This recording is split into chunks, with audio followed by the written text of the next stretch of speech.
2026 is going to be an awesome year. We got some pretty cool stuff coming up. First off, we got Foundations of Recovery. This is our flagship program. We're starting it in January. This is for anyone, man, woman, or couple, who wants to come and reclaim their heart from shame, trauma, and betrayal. We start off with an education on all sorts of principles, give you the common language. We feed you from a fire hose in terms of all things recovery. It is such a great start to recovery. And we get at the roots of things, Tyler. This isn't like any other program. Like, this is our healing journey in process, and Foundations is where we begin.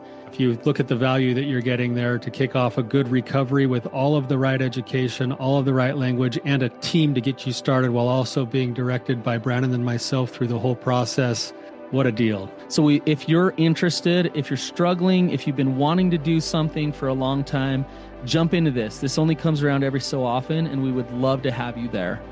Click the link in the description to sign up for it. And to make it even sweeter, we're also including a raffle for a free pass to the Radiant Dawn retreat. Anyone who signs up for Foundations will be added to the raffle for that free Radiant Dawn pass. If you're a man and you sign up for Foundations, your name still gets entered, and you can give that pass away if you win it to any woman that you want to.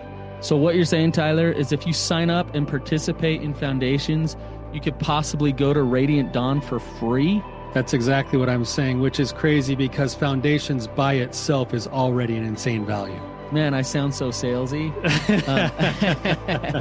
But it actually is awesome. So come to Foundations. And even if you don't come to Foundations, sign up for Radiant Dawn. It's beyond therapy. The best healing experiences that you can have. Click the link below and come join us. Should I continue to fight for my relationship? Welcome to the Therapy Brothers podcast. I'm Brannon. I'm Tyler. We're brothers. We're therapists. And we know recovery. Bring your stories, your questions, your successes with real recovery.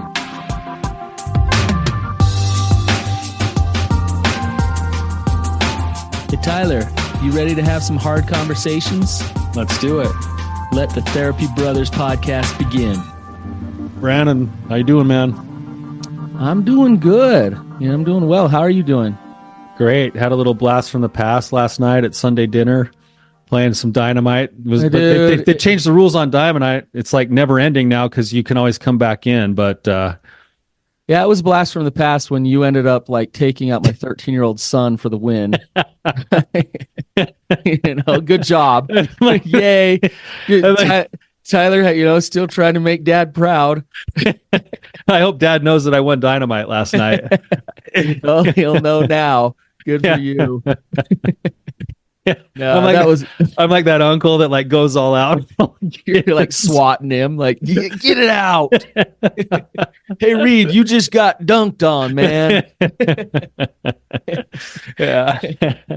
It builds character in those kids. Yeah. I got to give a shout out to Rex and Sarah too. Like, yeah, that was great. Pulling out the prime rib sandwiches, like that deserves a shout out. Yeah, so, big time. That was awesome. That was good stuff. So, well, should we dive in here? Yeah, let's go. So we have Bryan here with us. Bryan's wife, Carrie, was actually just on the show not too long ago, probably two episodes ago. So you'll be able to go back and compare and contrast the stories a little bit, maybe make even better sense of what we're going to be talking about today. But Bryan, thank you for your willingness and your courage to come on. Glad you're here with us. Glad to be here, guys. Thank you. If you could just give us, we've gotten context from her, and if we'd like context from you, so just a little bit of understanding of what's going on, what questions you have for us. Yeah. So, I guess just a little backstory is I think like a lot of people, I was introduced to pornography and my addiction started when I was around 8 years old. So at a very early age and growing up, it caused a lot of issues for me with self-worth. And I had a lot of rejection in high school and in my teenage years that really built this belief internally that I wasn't lovable or that I wasn't worth anything, and all the experiences that I had with all of the rejection and the, you know, failed attempts to go on dates and things like that, it really built this negative belief about myself and, you know, around sexuality. And all at the same time, I was using pornography and my addiction and stuff to kind of cope with all of that, the pain, the hurt, the feelings that I was having, which just made it worse. Just kind of that negative cycle or that addiction cycle that kind of just has always been in my life. I got married 17 years ago, and I was kind of thought that it would go away, and it just never did. And so it's been an issue my entire marriage, where I've had moments of sobriety, but very, very little moments. And it's just been a continual promise that I'll do better, promise that it won't happen again, and never really taking any action towards making things last as far as recovery. 2 years ago, we had a full disclosure with a therapist. I was in recovery at that point, and then I just I stopped doing things and relapsed and kind of hid that, you know, from her, and did a whole bunch of gaslighting and a whole bunch of things that kind of just ruined our relationship in a way. And then at the first of the year, we, you know, had another discovery, I think I would call it, you know, where she kind of caught me. And that's the other thing I guess that I should say is, like, I've never been the one to come forth and say anything to her. It's always been like a catching, you know, she's caught something on my phone or caught me in a lie. And so we've been in a separation since January, and we're just I've been going to recovery, and I'm, you know, working on that. I have sponsors and I go to regular recovery meetings, stuff like that. But our relationship is kind of at this point where I don't know how to move forward in our relationship, how to fix what I've done. I want to back up a little before we get into the relationship and just ask you, what is recovery to you? To me, at this point, it's all of the defects that I have. That it's not so much just this always turning to pornography or being sober from pornography and fantasy and things like that. It's changing the way that I approach life and changing the way that I handle situations as they come up. Are you saying not to have those defects?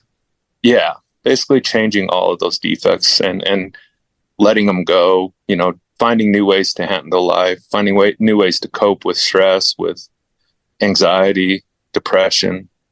Okay.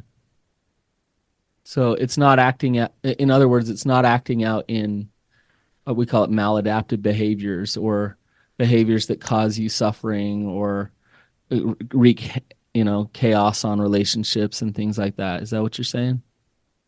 Yeah, I would say, you know, I think for me, I've always thought of it as sobriety was recovery. And I'm learning so much more now that there's connection. There's, you know, getting outside of myself and serving others. And there's just so much to it that I never thought of as recovery before. So, yeah.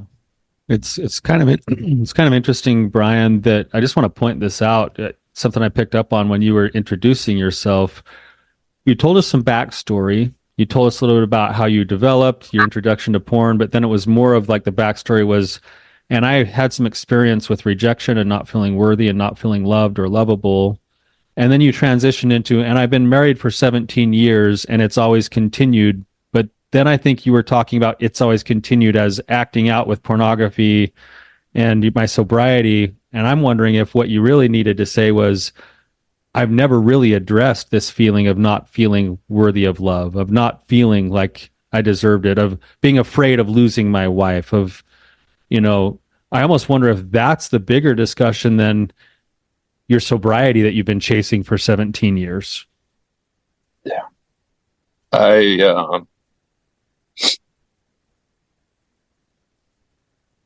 yeah, I've never, I think until very recently, within like the last couple months, never really realized how much I hated myself, how much I held on to so much shame and this thought of being unlovable. You know, this thought of, and it becoming a belief, you know, and realizing that it was a belief. Um, Well, it's interesting if you mix the two questions that Tyler and I asked is, you just said I've never realized how much I've hated myself, and the answer you gave to me about recovery was I need to get rid of all my character defects. And I understand that's in the 12 steps. I get it.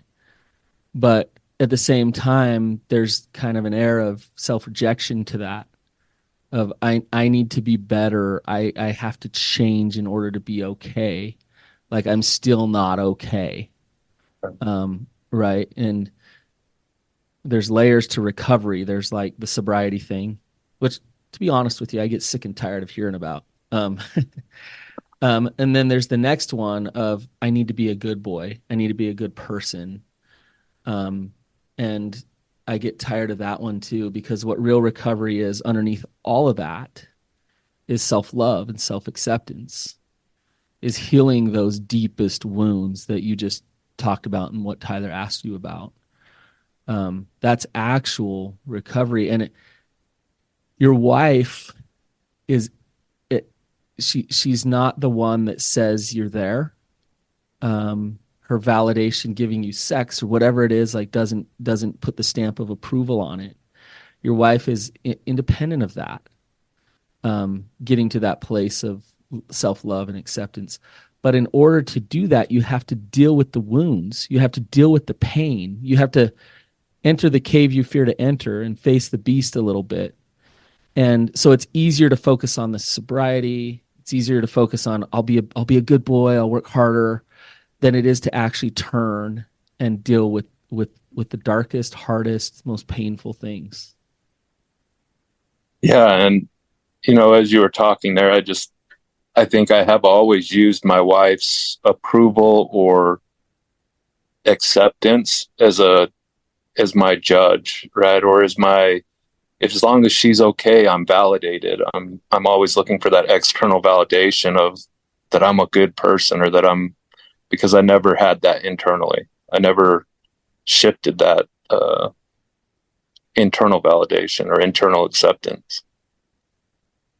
I wonder too, Bryan, with what you're saying, if that one thing, going into a relationship, being afraid of her rejection, has actually been the catalyst into the fueling of so many of the character flaws that you hate yourself for. That if I perform a certain way and look a certain way, even if I'm dishonest, even if I lie, hide, omit things, rationalize things, whatever else, as long as she sees me in a certain light, then she won't want to leave me, then I won't lose her. And what you've had to do is cash your own check on your own sense of self even further to try to risk not losing her instead of embracing all of your humanity and offering all of that back to your wife. Yeah. I do think that I fear that she wouldn't accept all of that. Even though I know, like, she knows all of my defects. Like, she knows them more than I do, I think, a lot of times. She sees them, where I don't. I don't see all the negative feelings that I had towards myself in the years past. I think I'm seeing them a lot more now.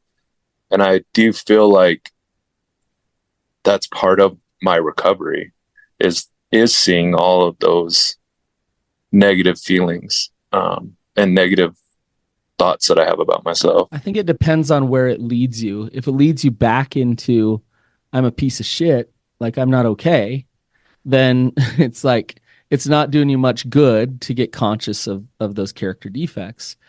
if it leads you back into, and what Tyler just said is actually very important, because what he's saying is what's underneath the behaviors. Like, why are you acting in these character defects? And what needs to be dealt with is what's underneath there. I was talking to a guy on Saturday, and he's saying, I'm stuck. I don't know what to do. Cause like, I feel like if I'm me, like just fully me, embracing me, I don't know if my wife will accept that.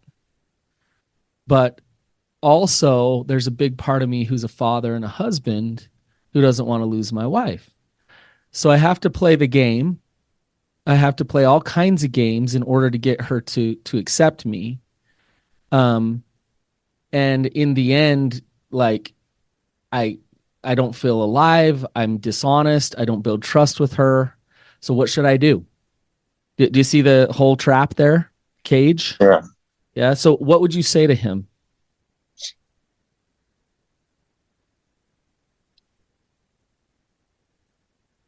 I think I think honesty is everything. Okay. Being authentic is everything. Um, Regardless of what happens, and letting go of outcomes. I think something that happened to me early in my recovery this time around, was that I realized that the more that I tried to control the outcome, I always will go back and I'll lie, I'll deceive, whatever I have to do. If my focus is the outcome, like if my focus is solely that I want my wife and I to have a relationship and us to make it, if that's my outcome, that I'm going to do everything I can to make that happen. And I'll lie, I'll cheat, I'll hide, whatever I have to do. But when I can just let go of that and have honesty and authenticity be my outcome, Mm-hmm. then that's where I'll find peace and happiness. Yes. And it's something that I struggle with still even today, even after having that realization. I think I struggle with that Well, with in the wounds moments. of abandonment and rejection, of course you do. Yeah. Yeah, I think that's what you just said, Brian, is now walking you onto a path of some other questions that would need to be asked then, because what you basically just said, I'm going to rephrase it, because you said the price of being rejected again seems so much bigger than the price of losing my integrity and losing my values and feeling good about myself because of my past history.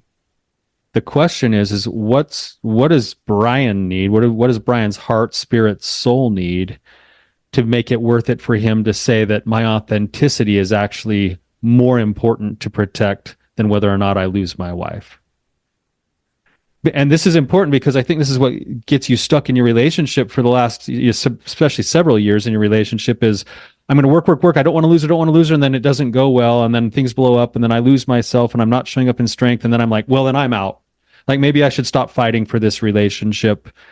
Your question was, should I fight for my relationship? And the actual question maybe needs to shift to, if I fight for my own heart, can that help my relationship?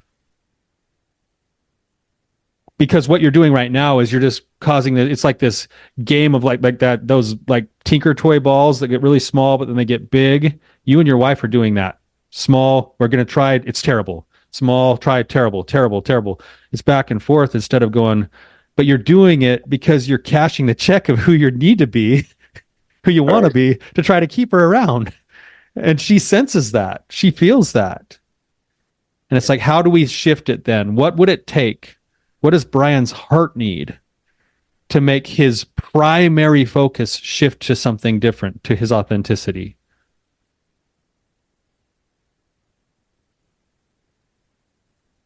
I think it just needs peace. I need to feel at peace with where I'm at. Something that I never feel. Like I'm always internally. I think I've spent so many years trying to get external validation for things. Yeah. And I never go internally feeling that peace. I'm always, I've got to have the right job, or I've had to have, provide in so many ways that I don't ever feel peace inside though. So I have a buddy a really good friend of mine who was just trapped in this codependent marriage for a long, long time. And he would, he was asked to show up weak again and again and again. And he could show up weak again and again and preserve the horrible relationship that he was in. Like, he knew exactly what to do. Just like, you know, put his nuts on a chain. Like, it just was not like, finally he starts working recovery and he starts stepping into his truths. He starts having some very healthy boundaries with his wife. And and she divorced him. And he has so much more peace now. Like, he is so much happier. He is so much better off. And he didn't do it in an arrogant, prideful, screw you way. He actually did it in a, I'm just going to be me now. I'm going to love me. I'm going to trust me. I'm going to be authentic in this relationship. And that led to was rejection by her, because she didn't love the real him. She loved the figment of what she needed for him to be. Do you see what I'm saying? So Yeah. this is the hard part. You get caught in this. Should I fight for my relationship? Well, the way you fight for your relationship is by actually doing your own internal work, loving yourself, showing up authentic. That invites intimacy, that invites connection, but it might also lead to rejection. And that's that vulnerability, that risk there is why you play the game of the codependency for so long, right? Yeah. So it takes stepping over that threshold to say, I'm going to learn how to love me, how to be me in this relationship. Which is I think when I look at it, is my biggest fear. Mm-hmm. Is that I'm going to be rejected, that I will lose it, because I do love my wife, and I'm afraid that being me, I'll lose her. I think this is where the biggest paradox comes in is Brannon, in your example, you're saying your friend's wife was asking him to do all these things against his values, and he was doing it to try to keep the peace until he finally got it right. In this case, it might be a little bit different, where I would bet that if we talked to Brian's wife, she would say, I want him to be authentic. I want him to actually be real with things. Until the moment that he is, and she's really uncomfortable, right? Yeah. And so then it's like, and this is where the work is done in a relationship where she's like, holy crap, I'm so triggered. But wow, like, you just showed up different. I appreciate you being this authentic. Holy crap, that triggers me. So where this, go ahead, Tyler. But that's where there's in the relationships that end up working, it's now working in an authentic way because there's room for her to be triggered, for him to be honest, for both of them to see one another, and then do that kind of messy wrestling in the middle of with those things until they can settle on, yeah, that doesn't work for me, or you know what, I understand it better now. I'm okay to be patient and work with this stuff. We're on the same page. Tyler, what that requires though is like, in those moments is some real differentiation in terms of like, I'm not codependent with you. We are different. We are, and some real self-analysis where it's like Bryan showing up honest with her. And if she's triggered, for her to say, I need to analyze this, and I need to use my tools and go within, not back toward him, right? And this goes both directions. This both of these things. So when you're triggered, it's, I don't get more caretaky for her and start like trying to get her to like me. I start working my own tools. Onto myself. I stand on my own 2 feet here, and I can handle this. Does that make sense, Bryan? Yeah, I want to feel like that happens a lot with us. It really does. And I think the hardest part for me is like, I'm very codependent, and I know I am, because just when she's up, I'm up, and she's down, I'm down. And trying to work boundaries into our relationship has always been a struggle for me. It's been a struggle for not just our relationship, but my whole life. I'm not and I think that's pretty common from talking to men, and in recovery is that it's very common that we're just not very boundaried, having those boundaries. And I think for me, it boils back down to the fact that I never had self-love. That's right. I never thought I was worth having a boundary. I never thought that I was able to just say, this is what I believe, this is how I feel. And, I think when you have that deficit that you've been feeling of I'm not lovable, when you hear the word boundaries, that doesn't translate into good health, inviting a good relationship. What it translates into, if I set a boundary, I'll get rejected again. And so boundaries equal rejection. And so you do everything you can. You become this chameleon that pleases everybody else. And this is where I think it goes, is at the expense of what you said you most need, which is peace. Like peace. You will never arrive at the state of peace if you are knowingly incongruent with your values as a man.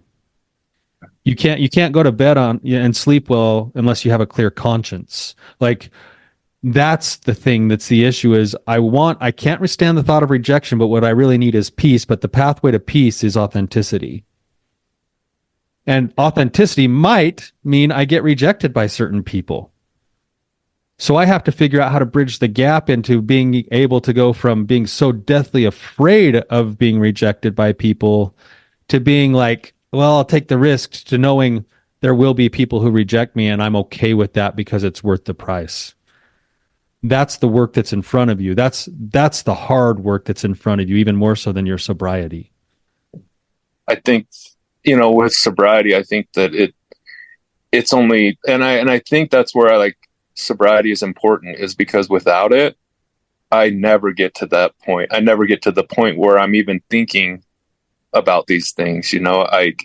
I'm just lost in addiction. Like it So fuels. So you're saying sobriety is part of being congruent. That's what you're saying. It gives me the ability to have that even thought process, because when I'm not sober, I never think about those things. I never think about how I do need to work on my fear of rejection and allow that to be okay so that I can be authentic and feel that peace. What if we broadened out the definition of sobriety to, not using and consuming women? Okay. So, and we broadened that out to even your wife, not using and consuming her for your self-worth. Do you see what I'm saying?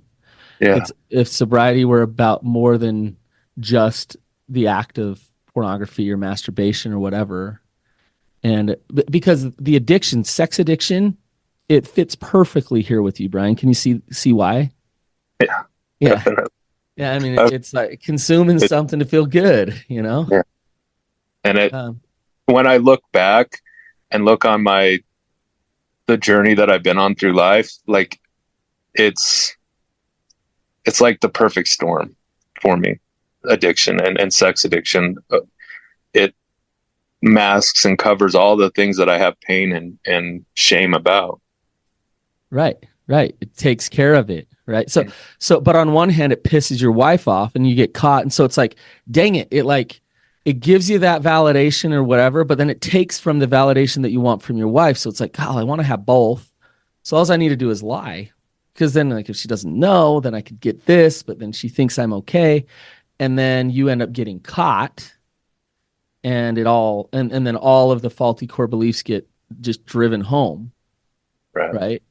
But I got a question for you. Scenario. This is actually a real scenario. Me and my wife got in a disagreement the other day. She was talking about the house, and she's like, "Yeah, on the east side of the house over there." And she pointed, and I'm like, "That side? Like, that's the south side of the house. Like, it's so obviously the south." Like, she's like, "No, that's the east. That is east. That is east." And I'm like, I mean, I could pull a compass out and put it in front of her face, and she'd still die on the hill if that's east, right?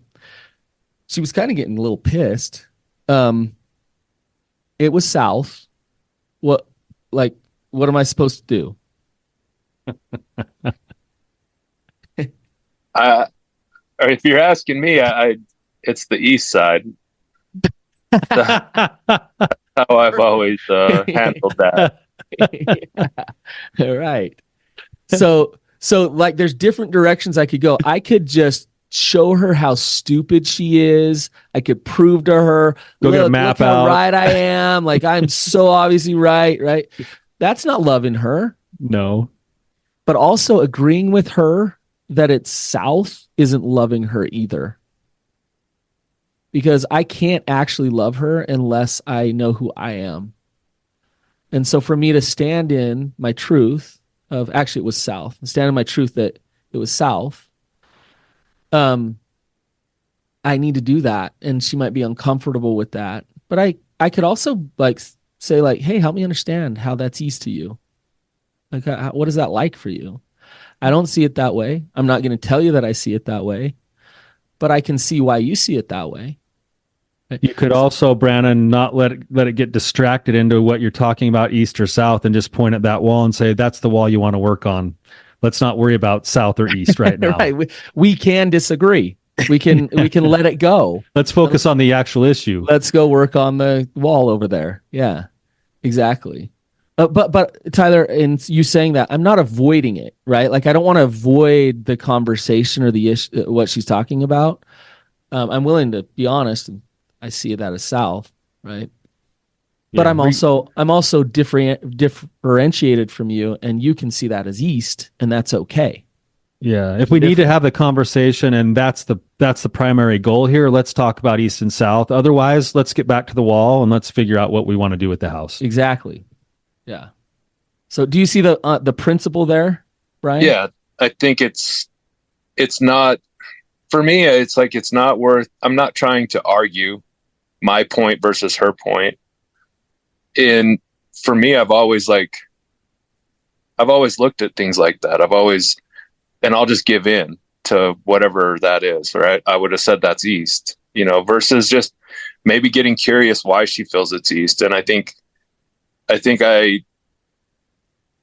figuring out what we're trying to do with the wall is the most important thing, right? And not so much whether she's right or wrong, or with our relationship, it comes into that same thing. Like there's so many times where I'll get distracted on right and wrong, whether her point is right or my point is right, and I lose track of what's really important or what we're actually trying to work on. Yeah.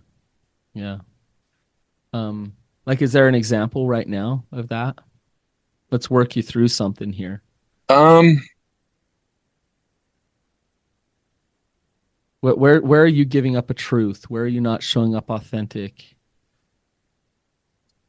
I think of rejection. I think a lot of it right now comes down to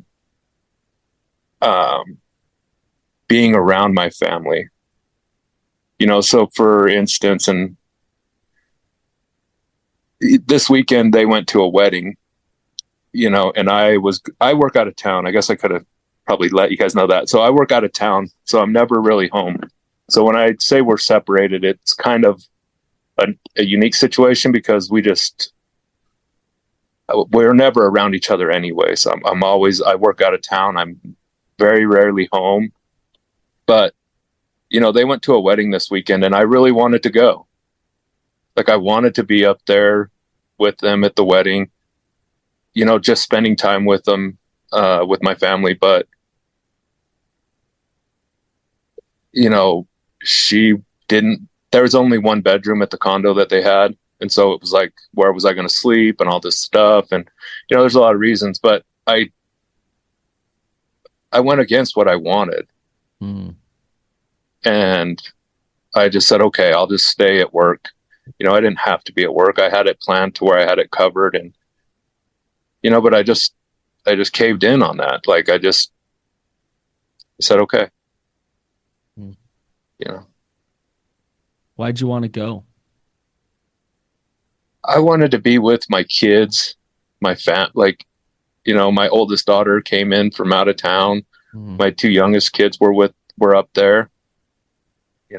I wanted to be a part of that.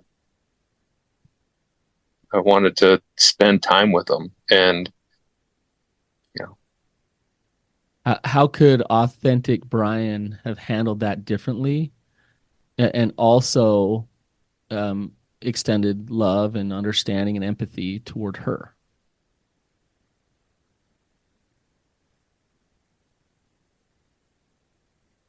I don't know, because I feel like the only way to do that was to not go, It because they're, seems. Go ahead, you Bryan. know, Sorry. I was just saying, because like if I was to just put my own wants above the reality that there wasn't anywhere for me to stay, and it would have made things way harder on her, where she would have had to compromise, um, then I feel like I'd have just been selfish. I wouldn't have been who I really want to be. Whose voice is that? Is that like her voice in your head? What you just said? Because what I'm hearing you say is that you really wanted to go, and that Right. you wanted to be around your family, and being around your family is a good thing, right? So who's Yeah. like, what is your truth? I guess is where like, My truth is I wanted to be there. okay, That's the truth. So yeah, maybe it's a little bit of her voice and her reasonings, and me just allowing that to kind of change my thoughts or my feelings on it. mm-hmm. I think I'm hearing.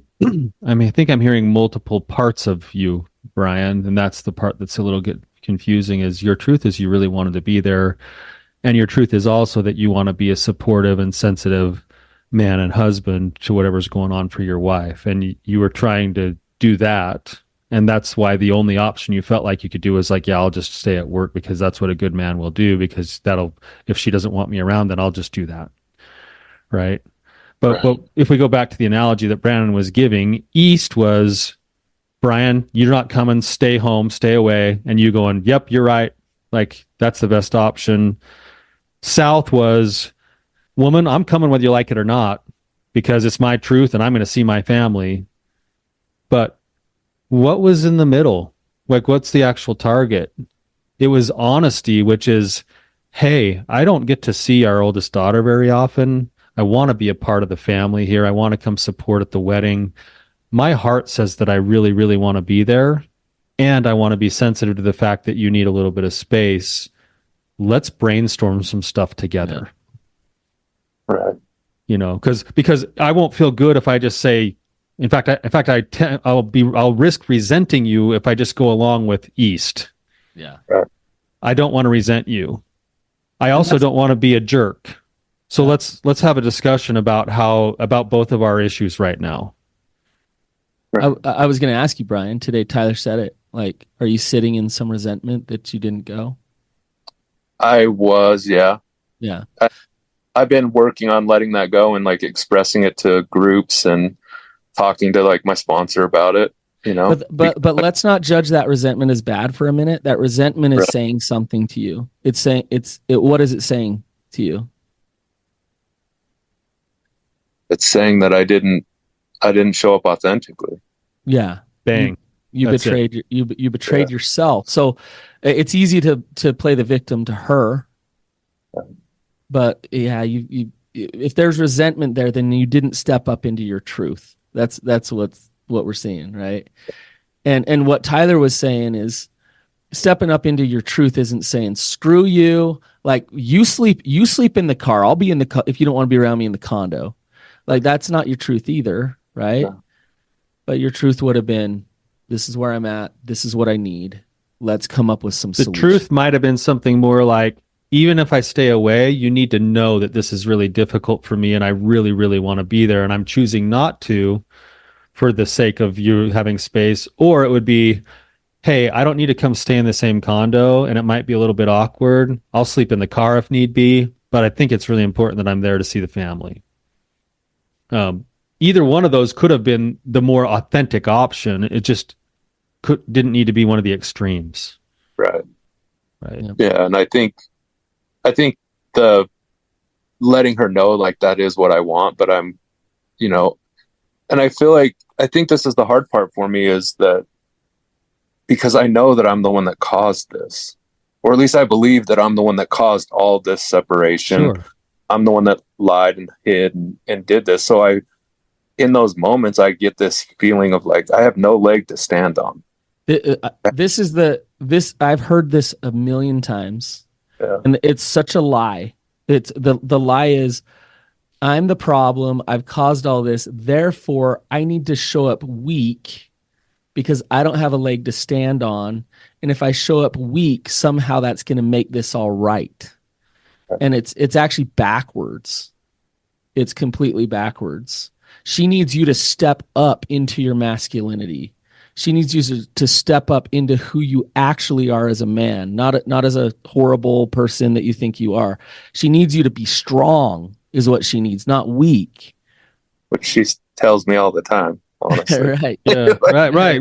And in a certain sense, like on a certain sense, it makes sense. Like mathematically speaking, you go make a wrong, you should make it right. So that makes sense mathematically, rationally speaking. The problem is on the emotional component that then fuels more inauthenticity. And so the challenge here is like, yeah, you could be sensitive to that. Hey, I did some damage. She probably needs some time and space. I want to be sensitive to that. That could be my way of trying to help things go right here to help support it.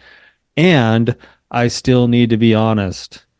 So if I still have thoughts and feelings, it's okay for me to share those thoughts and feelings. I can be sensitive. I can understand that there's maybe a little bit of a one up, one down for the time being, but I need to be honest with my own feelings. That's the key. Yeah.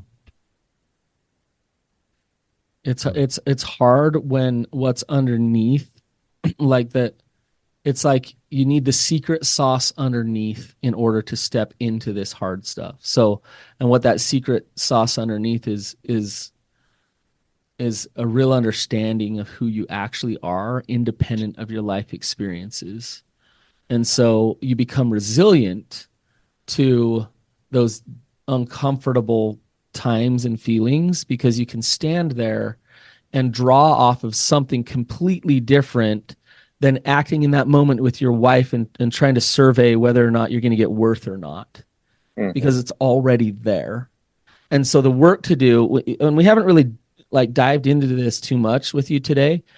We talk about the abandonment, the rejection, the things that you felt, the years of beating yourself up because you're not a good husband. And like the work to do here is to actually go reconcile some of those things, is to actually understand that trauma and that abandonment was God fighting for you, not God abandoning you. But doing that work is going to require some courage on your part to do that deeper work. Which I have been doing as well. Like I've been, therapy, and I have therapists that I go to, and I've really found a lot of healing in that side of me, and seeing things as an adult that as a kid I perceived so differently. Just as far as the rejections, the being made fun of all the time, all the things that built this negative belief about myself, and looking at them from an adult perspective and having a different thought about those situations, whether it's the church and the way that they handled my addiction as a kid, whether it was my parents and what they did, or, all those little things that as a kid, I built up this story that I've been trying to tear down now as an adult, which is helping for sure. It helps a lot of my self-worth, a lot of my self-value that I have. But for my entire life, it hasn't been that way. So I think that's the part that's the heavy lifting that Brannon's talking about. And the hard part about that is that we can talk to you about it all day. And hopefully you'll at least feel on some level in the conversation we've had today, Bryan, that there is some true love coming from both Brannon and myself towards you for just who you are. You don't need to be anyone other than who you showed up as today. But what you need is you actually need some deeper emotional experience that challenges the core belief you've been living your whole life. You need a chance to be vulnerable and have somebody, maybe not your wife, but have somebody stand in the place of God and say, nevertheless, you're still loved. Like, you need a chance to go and unpack some of the things you do in your 12-step meetings and let your sponsor go, me too, man. Like, that's human. You're okay. You need to have a wrestle with that higher power, where that higher power maybe defines you differently than you've been defining yourself for your whole life. And when those kinds of emotional sorts of moments start to happen, that's where it starts to kind of fuel and kind of grow the seed of the internal man that Bryan is. All Bryan needs to do is remember who he is. He doesn't need to go and like be somebody different. He just needs to be reminded. That's all, on an emotional level. Which I do find in a lot of times in group and in just talking to members and connecting. I feel like it's been the biggest difference in my recovery journey this time, is that connection with men and finding that I am loved, even though I'm not perfect and I'm not, I have made a lot of mistakes, and that people still are like, it's okay. You're okay. Yeah. And to have that connection with guys and in groups, it's been a huge difference. Yeah. Well, and like I said, you need to draw off of that in those moments of weakness, of I am okay. I can stand on my own 2 feet right now, in this difficulty, and stand in my strength because I know I'm loved. And so it's so important. Like you said, your wife wants you to be strong. She wants you to step up, but it's a catch-22. Stepping up means you let her go. Yeah. Which is how you fight for her. Is how you fight for her and how you show up for her. You let her go. She is not your God. And you go on your own journey to figure that out. Yeah. And then when you figure that out, then, man, you can show up as a man and, like, yeah, she'll feel safe. She'll want to be connected. And she might not like that, you see it as south.